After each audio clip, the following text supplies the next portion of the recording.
A new perspective on litigation funding with Shrey Gupta, episode 188. Are you ready to make your law firm a profit-generating machine that will free up your time and skyrocket your impact?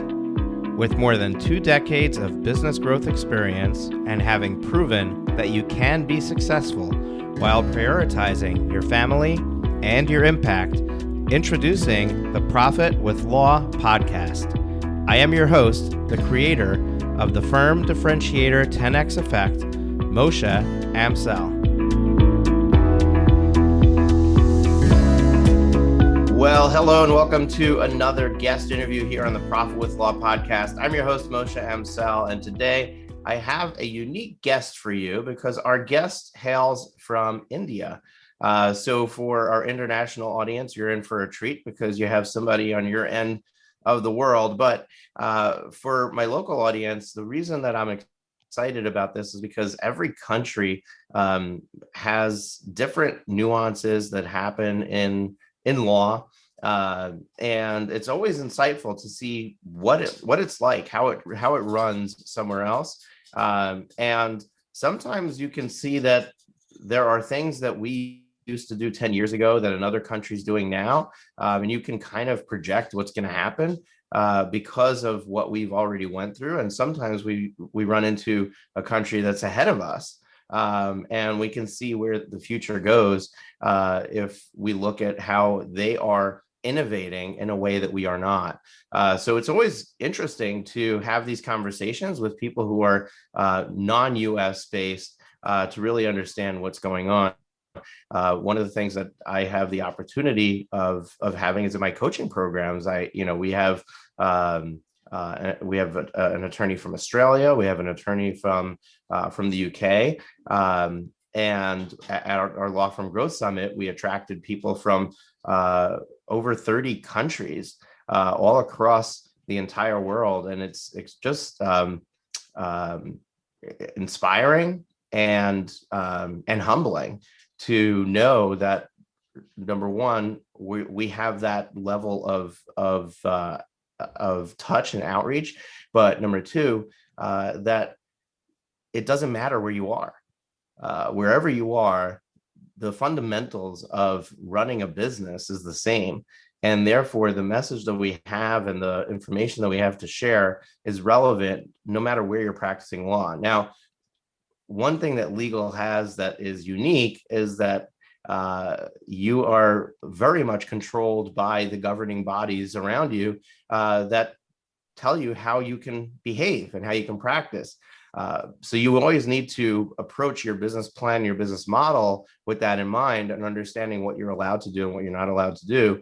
But ultimately, if you can figure out how to bring in more clients, how to charge more money for them, how to survive by making sure that your cash flow is able to carry you through to the end of whatever it is that you're doing, so you can get paid, that is ultimately the mechanism of a healthy and survivable business model.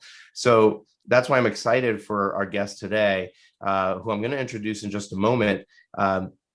But he is he basically teamed up together with somebody he met, Mr. Kundan Shai, at the end of his third year of law school.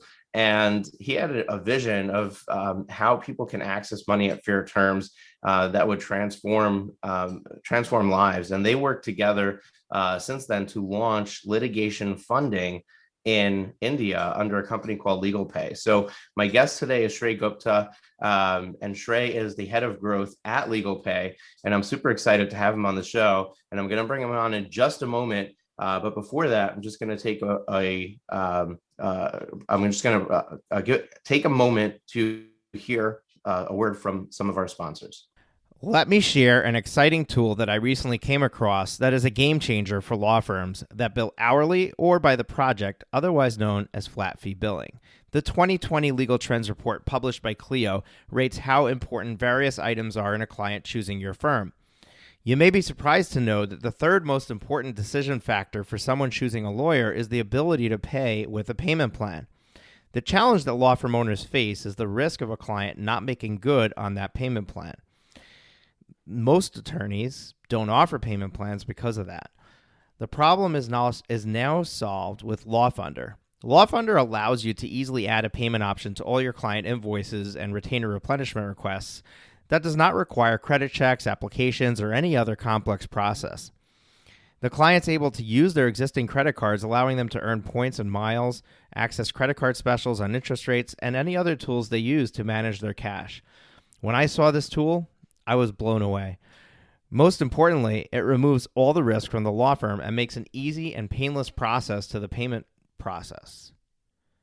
So if you want to check off the box on one of the top factors in new client decisions, if you want to decrease your accounts receivable and get paid immediately, LawFunder is the solution.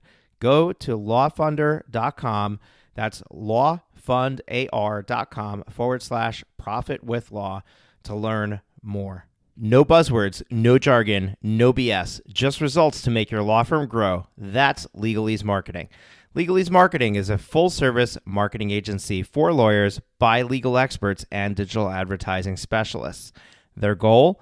To help your firm stand out in a competitive marketplace with personalized solutions to help your law firm attract the clients you want, backed by the systems to make it all work correctly. Visit profitwithlaw.com/legalese to learn more.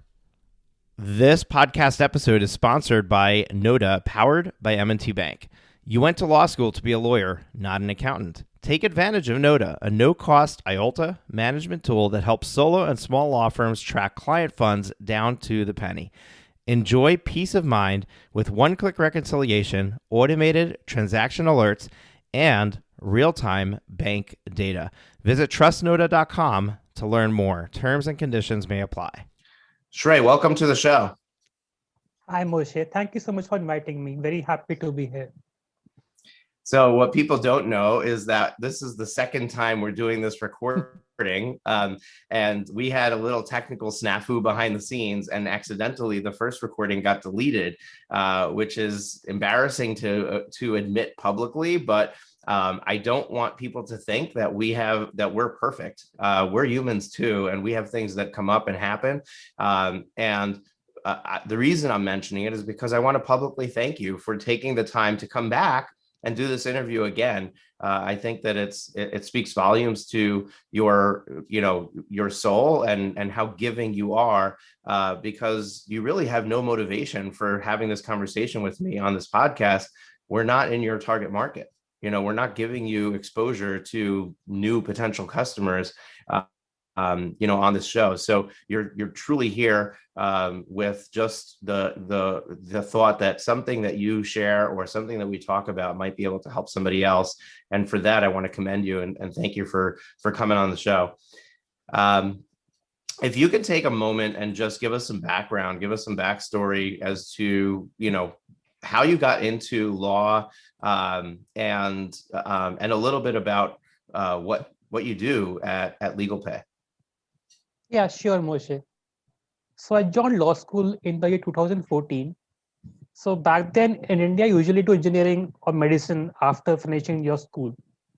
But I probably understood back in 12th grade itself, I would fit properly in engineering or medicine. I just took up law by chance. So it was more of an accident that I took up studying law in the year 2014. So in India, you can either study law from after graduation or do a 5-year course. If you study after graduation, you have to study law for 6 years, graduation years law degree, or you can directly take up a 5-year law course. So I directly took up the 5-year law course in 2014, and I finished my law school in 2019. But simultaneously, I have also been working with startups in India, specifically in Delhi region. Delhi is the capital of India, in different sectors. And I met Kundan in the year 2016, and we have been together since then. So litigation funding is a practice where a third party invests capital in a lawsuit for exchange of a portion of the recovery made possible because of the lawsuit. And in India right now, there is no litigation funding practice except us. Awesome. So did you actually become an attorney when you went through law school, or did you kind of detour out to head off this project with LegalPay? So in India, you have to take up the BCI exam in order to become an attorney. But I didn't take up that exam. So I have the law degree, but I'm not an attorney. I can't practice in India. Got it. So that's kind of like here, you basically graduated college with a JD, but you didn't actually sit for the bar exam of the state. Right. Okay, now I know that the way that law is practiced in India is a little bit different, and there's different levels of law practice. Or so, can you? I know that from our previous conversations, but can you give the backstory, or the picture, the strokes of what the makeup of the legal market is in India? Sure. So in India, we have only one Supreme Court, and all the states have high courts and district courts. So district courts are the lowest courts in India. After that, there are high courts, and then Supreme Court. There is only one Supreme Court in India, that is in Delhi. So primarily cases start from district court, and after that, if they are resolved, then they finish there itself. Otherwise, they are appealed to high court, and then if it is not resolved there also, then they go to Supreme Court. Other than that, India also has different tribunals for different specific matters, like with telecom dispute tribunal and also commercial tribunals in Bangalore region especially.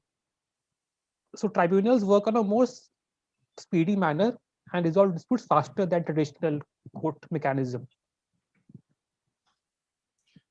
So, um, the litigation market that you're after with, funding litigation, which we'll talk about, are those matters that are typically handled in the district court, or those are matters that usually go beyond that? So as LegalPay only take up matters in High Court and Supreme Court, because High Court and Supreme Court have a very good disposal rate. In Indian High Court, and commercial matter get over in around 1.5 years, and Supreme Court in around 1 year itself. Whereas in district courts, the matters can stretch indefinitely, as long as 5 years, 7 years also. Okay. Now I recall that there's And different. we also fund arbitrations in India. Go ahead. I'm sorry. There's a little bit of a delay, so I didn't mean to step on you. Keep going. Okay. So we also fund arbitrations in India. So arbitrations have a defined time frame, and they get over in 12 to 18 months. And after, in India, what happens is after the arbitration award is awarded to the party, if the other party is not satisfied, they can appeal in that specific state's high court. And even after that, mostly the high court tells the party that the arbitration award is true, and they will not accept the case. So even in case of arbitration, the maximum time frame can be 18 months. The maximum time frame is 3 months? 18 months. Oh, 18 months. Got it. Okay. So that would be why somebody needs to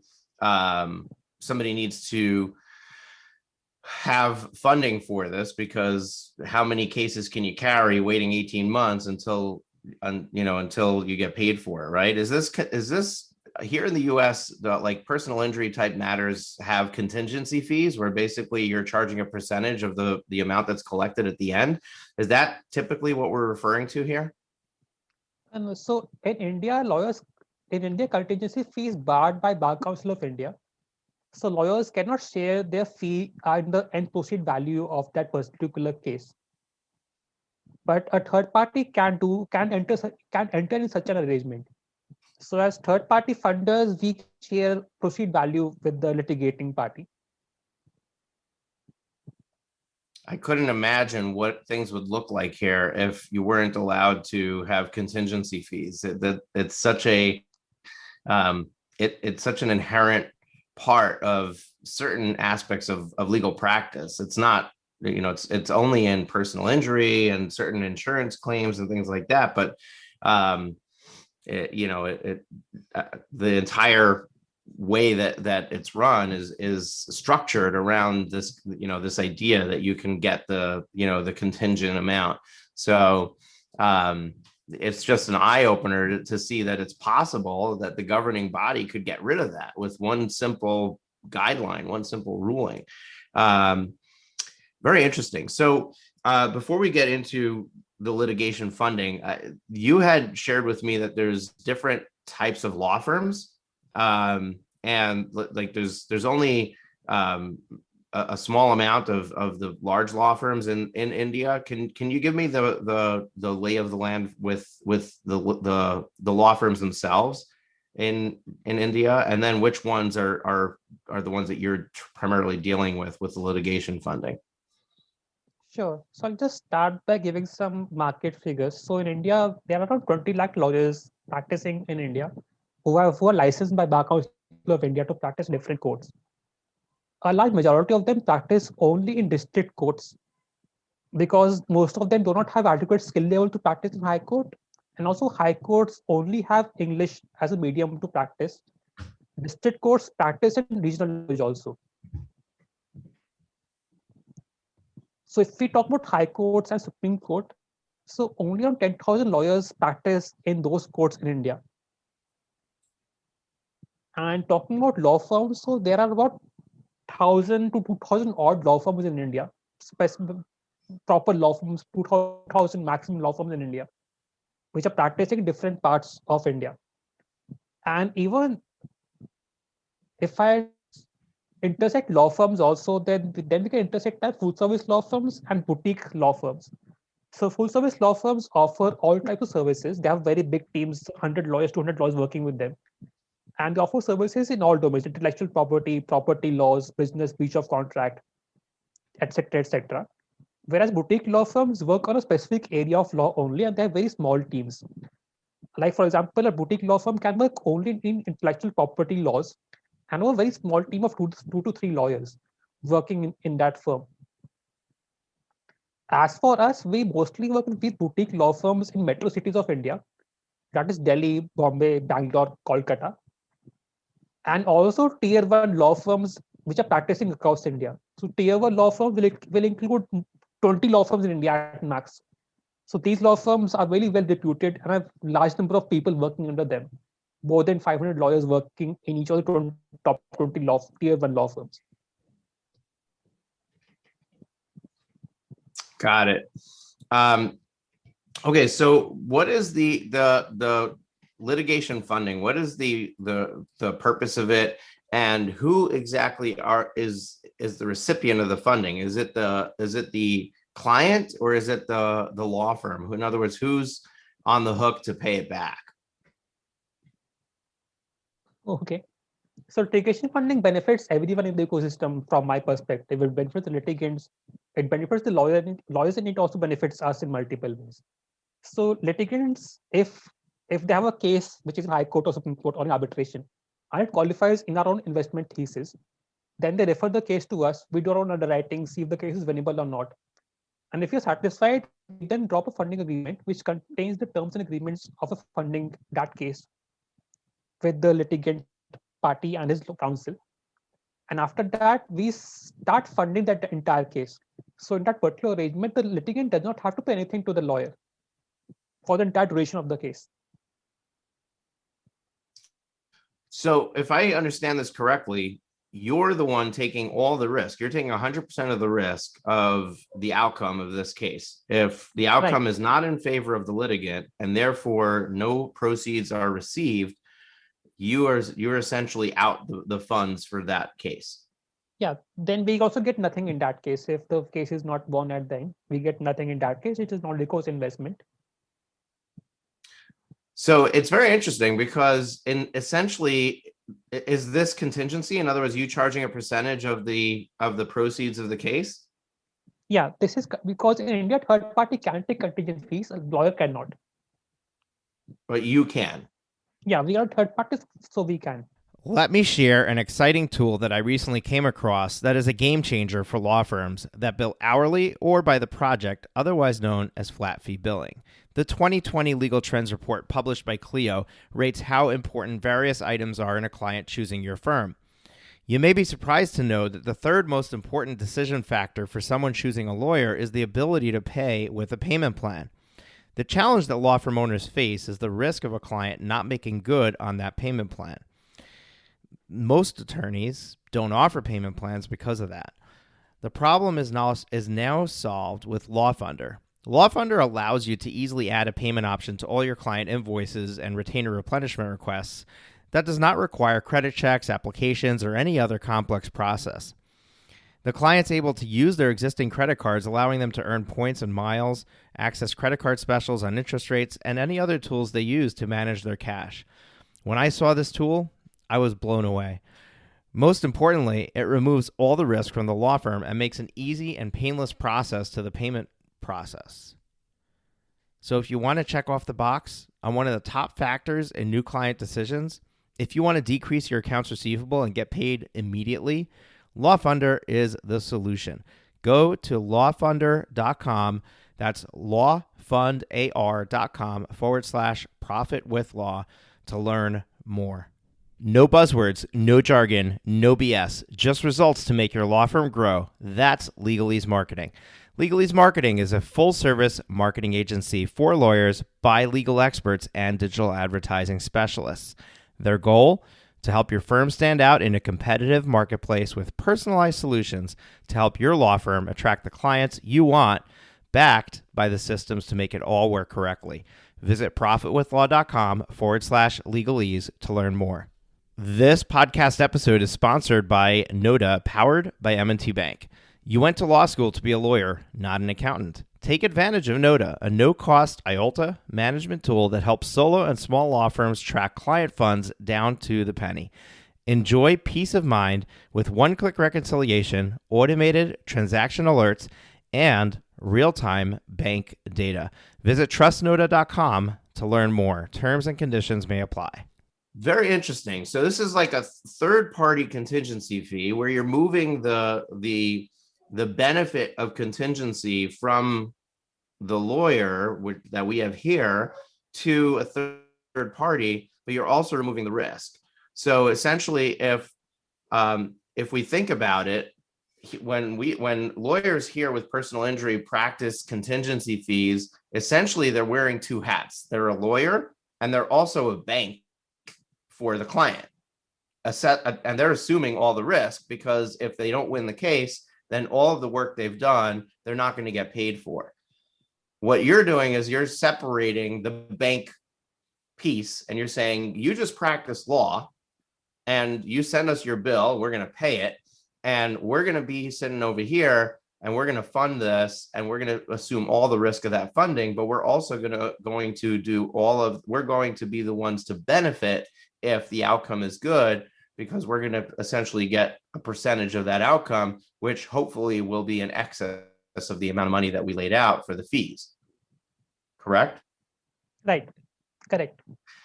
So, and this is interesting, because once you separate those two pieces, you are now only concerned about two things, which is how much is it going to cost us and what do we stand to gain?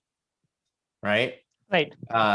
So I would like to know how you go through that process, because that might be enlightening for somebody who's listening to this podcast who is a contingency fee lawyer. So essentially they're doing your job in their law firm, right? But this is all you do. So maybe you have some pointers for them on risk assessment and how to navigate controlling the fees and anything like that. So if you can give me some of the insight into that process, I think that would be a good place for us to go next. Yeah, sure. So I'll talk about the Indian market specifically. So in India, the claim ratio to the litigation cost ratio is 4 to 6%. So if the claim is worth 100 rupees, then the legal cost for that will be 4 to 5 rupees. And for arbitration, the claim ratio to the cost ratio to claim ratio is 6 to 7%. Arbitration is slightly expensive in India because of shorter time. It is also very highly customized. So once the claimant submits the case to us, we first NDA with that particular client. After that, we ask for all the documents of the case And then we run a very thorough due diligence on that case. And we check the following parameters. We first check the vulnerability of that case, see the legal merit, see the court in which it is filed, see the previous historical patterns of that particular case in that particular forum, and we also see the opposite party. We see the financial health of the opposite party also. See if, because it is important that we only find cases that if are won, the defendant has to be able to pay back. You don't want to get a situation where the defendant declares himself insolvent after a couple of years when the decision comes out. In that case, also we'll get nothing. And we also check the lawyer's performance in that particular forum before funding a case. So these are what parameters that we look at before making any investment in any case in India.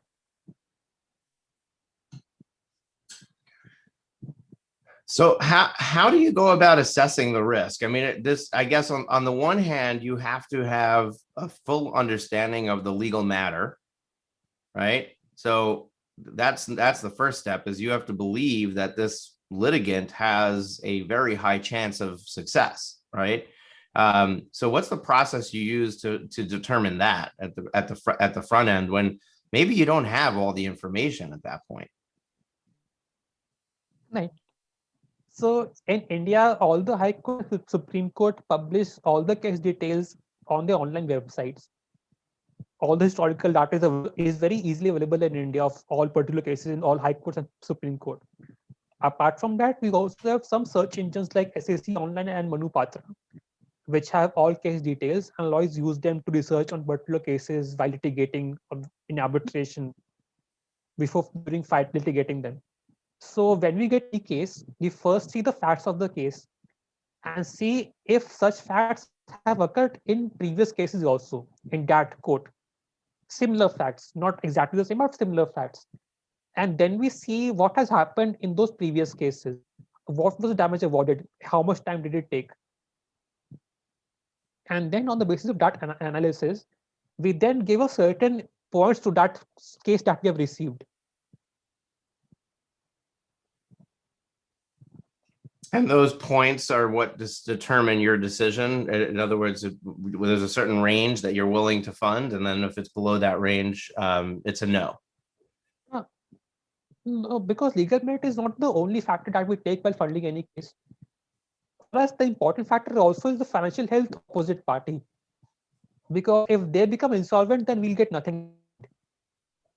So that is also a very big factor that we take in consideration before funding any case. We look at the financial health of the opposite party in very detail. We look at publicly available information. We also have some law firms who do specifically this task only. Got it. So it sounds like you need to be very familiar with not just the litigant, but also the other party, the opposing party, to make sure that they can pay for it. Typically here, contingency cases are almost always the opposing party is an insurance company. Usually lawyers are not needing to worry about whether or not, well, I guess that's not necessarily true. It's an insurance policy that has a limit on it. So they need to look and see what that limit is. So it's very similar, because you can't go after the whole insurance company for the whole amount of whatever it is that you're suing. You have the limit of the policy. So the first thing you have to look at is see, is there enough limits on this policy to make it worthwhile to go after this? And if not, then, we move on to the next one. So I guess it's very similar, except that you need to do more due diligence about the opposing party, which I imagine if it's not a public company, it might not be so easy to find out how solvent they are or how much cash they have, right? Right.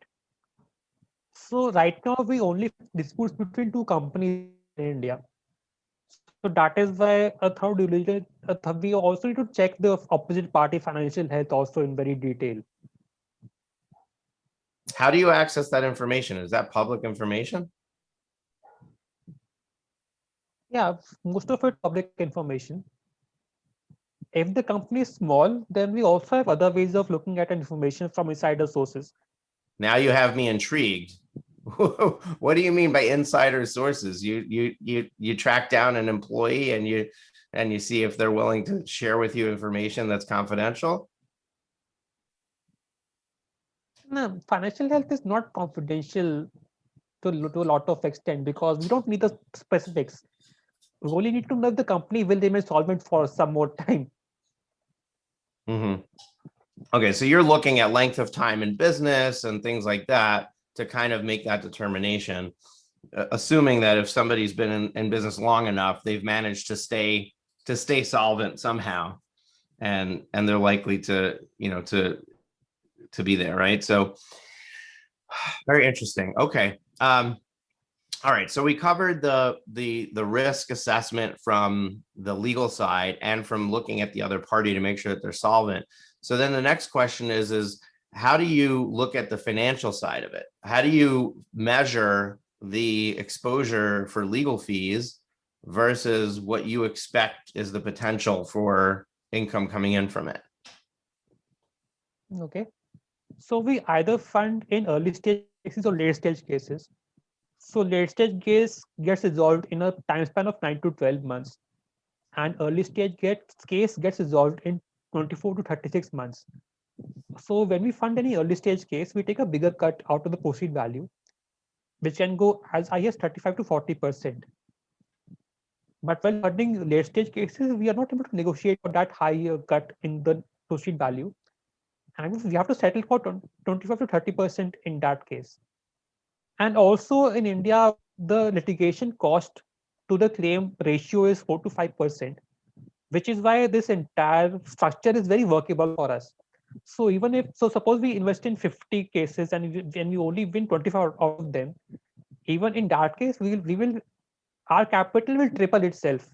So, but how do you well, how do you control the legal fees that the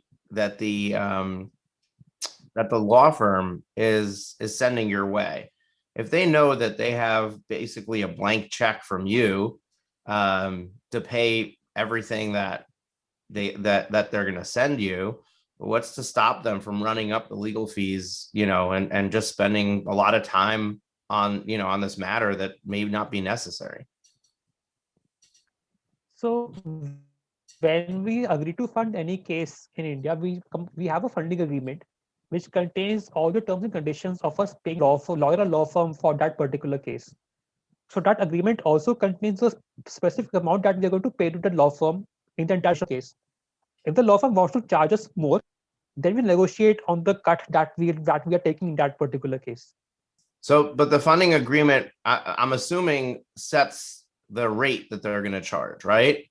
But how do you, and I'm assuming that they're charging you by the hour for their attorney's work, correct? So it is, in India, it is per hearing. Okay. Got it. So there's you make an assessment of how many hearings you expect them to have, and then you have a funding agreement that says it's going to cost X amount of dollars per hearing. So you know that your exposure is, based on your number of hearings you expect, your exposure is that amount. And then if you're wrong, then you're wrong. But otherwise, it should work out in your favor. It mostly does, but in cases where more money is needed to give that capital, and we do negotiate a bigger cut in the claim. Oh, so you still have an opening to be able to expand the percentage amount that you're collecting if it goes beyond. So this is something that you're doing with the litigant, I'm assuming, right? So when you sign with the litigant, you're telling them our assessment is that you're going to have 4 hearings, and if you end up needing more than 4 hearings, then we need to renegotiate the percentage we're collecting. Right. Got it. So is there anybody that funds this themselves rather than using you? Or is it pretty much this is the way that things get done? Most cases in India are self-funded only by individuals or businesses. But even we have just started this year only in India functioning properly. So right now we are only in a very nascent stage in operations, and we only look at very specific cases which have high variability chances. So we are not going after the entire market. We're just cherry picking some cases, funding those cases, and getting a returns. Got it. So it sounds to me like you're just entering into the fray, and you have to navigate to try to figure out who's the ideal client that would need the funding, that doesn't have the means to self-fund it, or needs that cash for something else, and would be willing to let go of a percentage, and is also the perfect case that you think is going to be a slam dunk and it's going to be a win for you, so that you're not taking on that much risk. I don't know if you're willing to share this, but if you look at, your history over the last, 12, 24 months, what's your win rate? What percentage are you wrong on when you make that assessment, and you end up being left with all those expenses and nothing to show for it? So right now, win rate is around 80%. 80%. Got it. So as long as your profitability on each case is high enough that you could be wrong 20% of the time, then you're still looking okay. But the beauty of this model is that even at a 17% win rate, we remain profitable. Got it. So you have more margin for error that's cushioned in, but you're not using it. Yeah. Awesome. Shrey, is there anything that I haven't asked you that I should be asking you that you'd like to share with our audience? And it doesn't have to be specifically about litigation funding either. It could be any observation that you've made about law firms, and anything that somebody might want to keep in mind for the success of their firm. I don't come from a law firm background, so I don't know much about that particular sector specifically. But if you're able, we could put litigation funding scenario in USA also, because I know very much deeply about USA also, how funders work in USA. Yeah, there definitely is. I believe, I don't know any of the companies, but I know that I've seen lawyers talking about the fact that there's places to go for funding of litigation, but I don't think it's structured the same way here. I don't think that the litigation funding is passing the risk to the lender, and giving them a percentage of the return. I think the litigation funding is more set up like a line of credit, where the lawyer is still taking on the risk. It's just that the funding company is giving the cash so that the lawyer doesn't have to front his own cash to fund it. So in USA, there are both lending arrangements and also non-recourse investments. Different firms do different things. Like Legalist and Lexia do non-recourse investment in cases in USA. So Legalist goes after mid-market cases and does minimum ticket size of $500,000. So if a lawyer or law firm is $500,000 at least to fight a case, they can go to Legalist or Lexia. Apart from that, there is also Burford Capital and Omri Bridgeview, who are very actively investing in Northern America in different cases. But their ticket size for minimum investment in a case is $1 million. And all these four entities do non-recourse investment only. That is, if the case is lost, they take nothing in the end.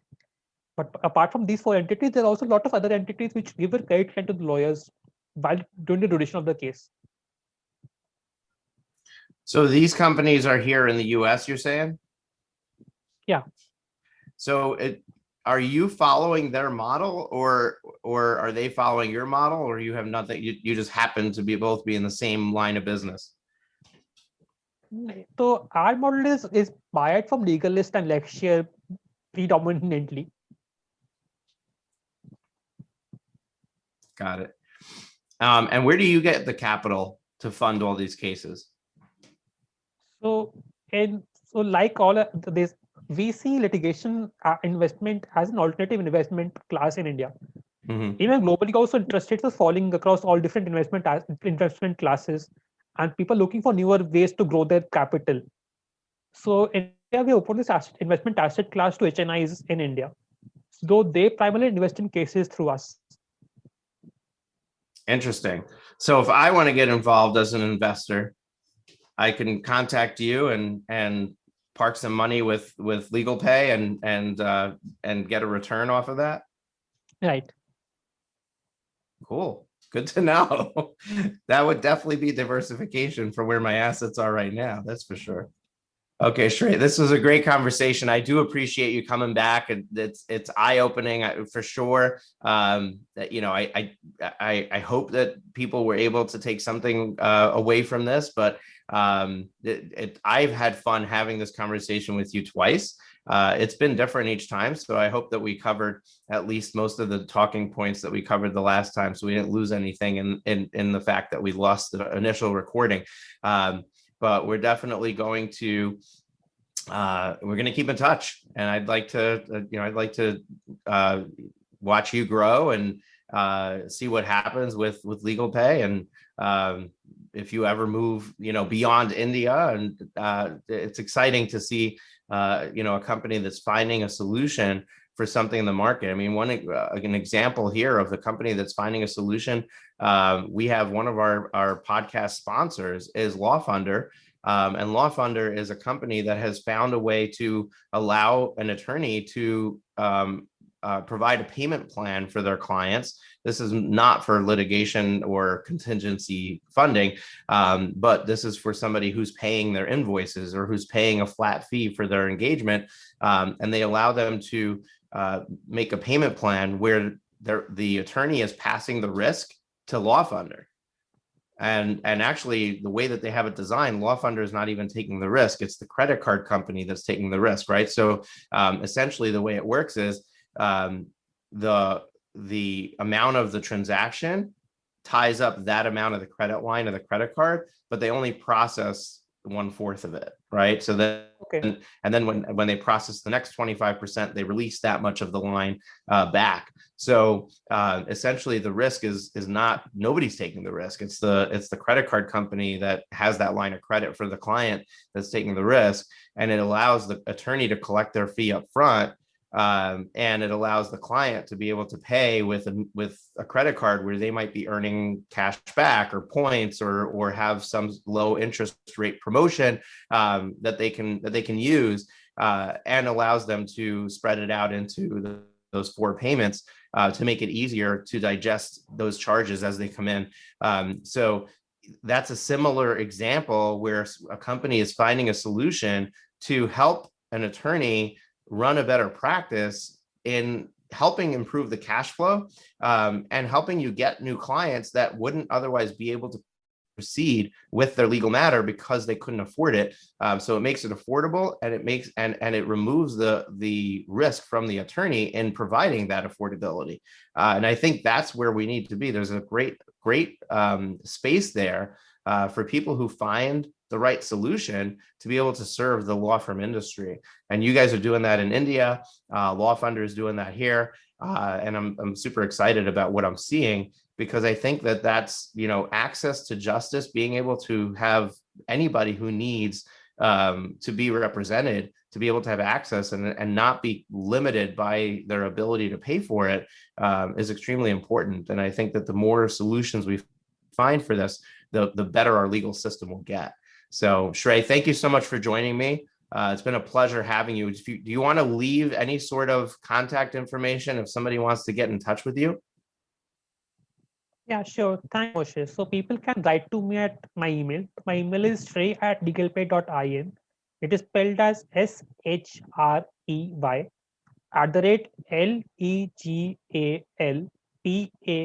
@legalpay.in. Awesome. So we're going to link that up in the show notes. You'll see Shrey's email address right below the description of the podcast episode. And I hope that you enjoyed the show. We'll be back next week, Tuesday, with a solo episode, Thursday with another great guest interview. And if you are enjoying the show, make sure to leave a rating and review for us. Share it with a friend. The more people that listen, the more subscribers we get, the more impact we have. And that's why we're doing what we're doing. So thank you so much for joining us today. And we will see you next week. Take care. Thank you for tuning into the Profit with Law podcast. Your feedback is extremely valuable to us, as well as helping us reach more people with this valuable content. Please leave us a rating and review in your favorite podcast directory. Join us again next time when we are back with even more strategies to profit with law.